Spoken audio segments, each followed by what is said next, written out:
أعوذ بالله من الشيطان الرجيم. بسم الله الرحمن الرحيم. وإذ قال إبراهيم رب اجعل هذا البلد آمنا واجنبني وبني أن نعبد الأصنام. صدق الله العظيم. سبحانك لا علم لنا إلا ما علمتنا إنك أنت العليم الحكيم. وعظ اور یاد کرو اس وقت کو جب قال کہا ابراہیم علیہ السلام نے رب اے میرے رب اجل بنا دے تو هذا البلد اس شہر کو آمنا امن کا گہوارہ وجنبنی اور بچائے رکھنا مجھے و بنیہ اور میری اولاد کو ان نعبد اس بات سے کہ نعبد ہم پوجا کریں الاسنام بتوں کی رب میرے رب انہوں بے شک انہوں نے اضللنا گمراہ کر دیا ہے کثیر من الناس بہت سارے لوگوں کو فمن بس جس نے تبعانی میری پیروی کی فإنہ بس بے شک وہ منی میرا ہے ومن عصانی اور جس نے میری نافرمانی کی فإنک پس بے شک تو غفور بخشنے والا رحیم رحم کرنے والا ہے۔ مشرکین مکہ اپنے آپ کو حضرت ابراہیم علیہ السلام کی طرف منسوب کیا کرتے تھے، اپنے آپ کو ابراہیمی کہتے اور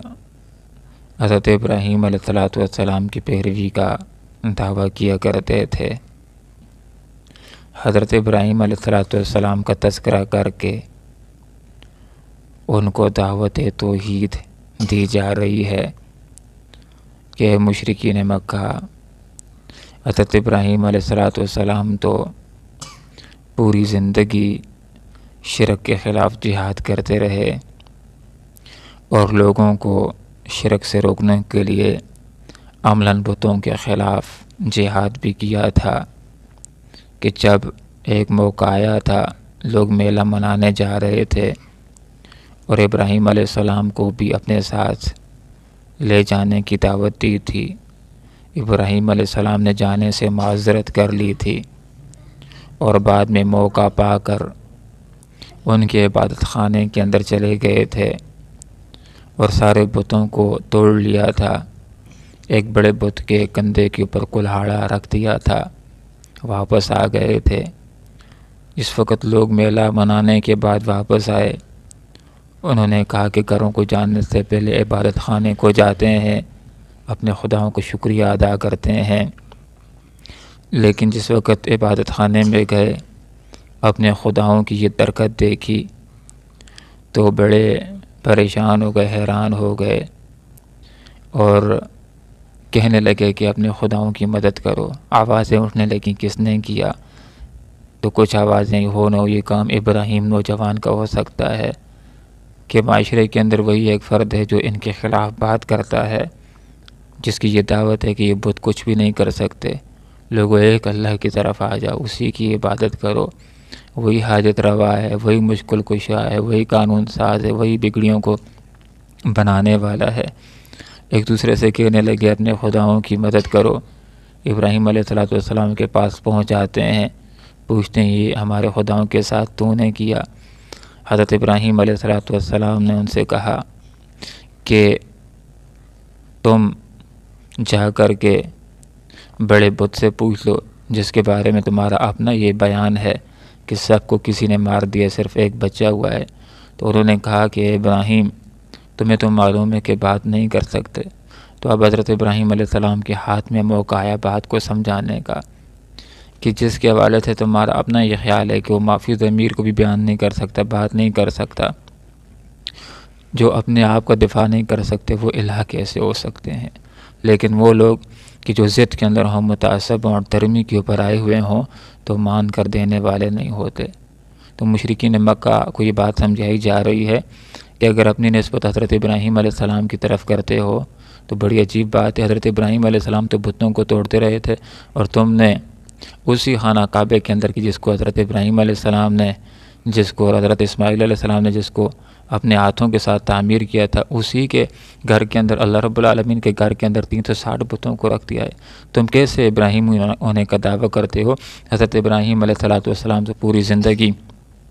توحید کی دعوت دیتے رہے، ایک اللہ کی طرف لوگوں کو بلاتے رہے، اور تم شرک کے اوپر آمادہ ہو، اور توحید کی جس وقت بات کی جاتی ہے تو آگے سے یہ کہنا شروع کر دیتے ہو کہ یہ رحمان ذات کون ہے، اس کو ہم جانتے نہیں۔ تو حضرت ابراہیم علیہ السلام کا تذکرہ ہو رہا ہے کہ یاد کرو اس وقت کو کہ جب کہا حضرت ابراہیم علیہ السلام نے، اے میرے پروردگار اس شہر کو امن کا گہوارہ بنا دے۔ نعمتوں میں سے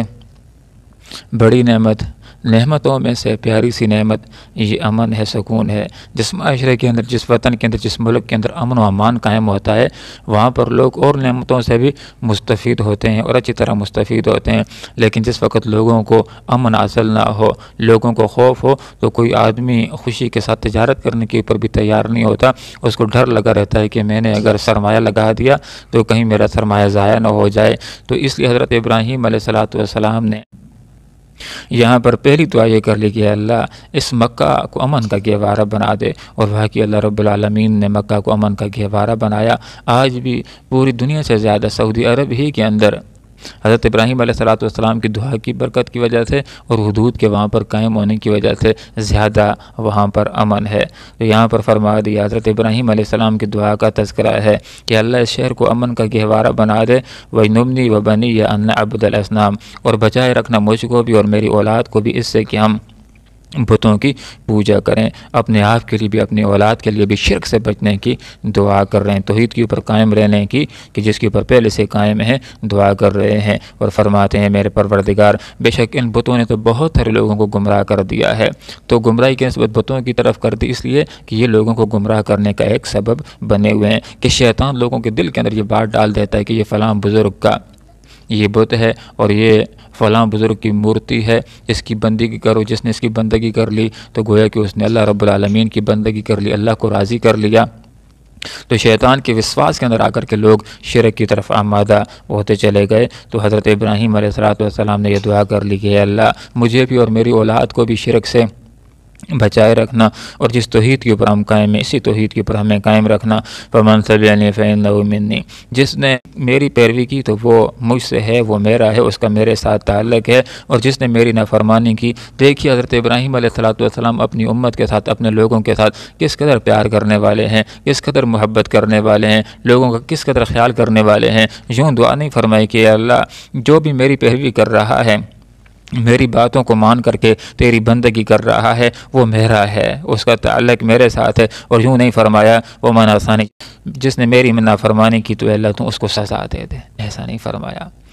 فرمایا جس نے میری نافرمانی کی تو اے اللہ فإنک غفور رحیم، تو بخشنے والا رحم کرنے والا ہے۔ گویا کہ اشارہ کر دو اس بندے کے لیے بھی کہ اے اللہ جو میری نافرمانی کر رہا ہے اس کو بھی ہدایت کی توفیق دے دے، اس کو بھی ہدایت کے راستے کے اوپر لے آ، اے اللہ اس کے لیے بھی بخشش کا اور رحم کا سامان کر دے۔ حدیث میں آتا ہے آپ صلی اللہ علیہ وسلم نے ارشاد فرمایا کہ میری ساری امت جنت میں جائے گی سوائے ان کے جنہوں نے انکار کیا۔ صحابہ کرام رضوان اللہ تعالی علیہم اجمعین نے عرض کیا اللہ کے رسول یہ انکار کرنے والے کون ہیں؟ فرمایا جس نے میری پیروی کی تو وہ جنت میں جائے گا، اور جس نے میری نافرمانی کی تو گویا اس نے جنت میں جانے سے انکار کر دیا ہے۔ تو جو آدمی اللہ کو راضی کرنا چاہتا ہے، جنت جانا چاہتا ہے اور جہنم سے اپنے آپ کو بچانا چاہتا ہے، اس کے لیے نبی کی تابعداری کرنا، نبی کی پیروی کرنا یہ بہت لازمی ہے۔ اللہ رب العالمین ہمیں نبی اکرم صلی اللہ علیہ وسلم کی سچی اتباع کرنے کی توفیق عطا فرمائے، اس طرح اتباع کرنے کی جیسے صحابہ کرام رضوان اللہ تعالی علیہم اجمعین نے کی تھی۔ آمین وآخر دعوانا ان الحمدللہ رب العالمین۔ وعید اور یاد کرو اس وقت کو جب قال کہا ابراہیم علیہ السلام نے رب اے میرے رب اجعل بنا دے تو حاذ البلد اس شہر کو آمنا امن کا گہوارہ، وجنوبنی اور بچائے رکھنا تو مجھے و بنی اور میری اولاد کو ان اس بات سے نعبدہ کہ ہم پوجا کریں الاصنام بتوں کی۔ رب میرے رب انہن بے شک ان بتوں نے اضللنا گمراہ کر دیا کثیرن بہت سارے من الناس لوگوں کو، فمن پس جس نے تبعنی میری پیروی کی فإنہ پس بے شک وہ منی میرا ہے، ومن اور جس نے آسانی میری نافرمانی کی فإنہ کا پس بے شک تو غفور بخشنے والا ہے، رحیم رحم کرنے والا ہے۔ اللهم ربنا آتنا فی الدنیا حسنہ وفی الآخرۃ حسنہ وقنا عذاب النار برحمتک یا ارحم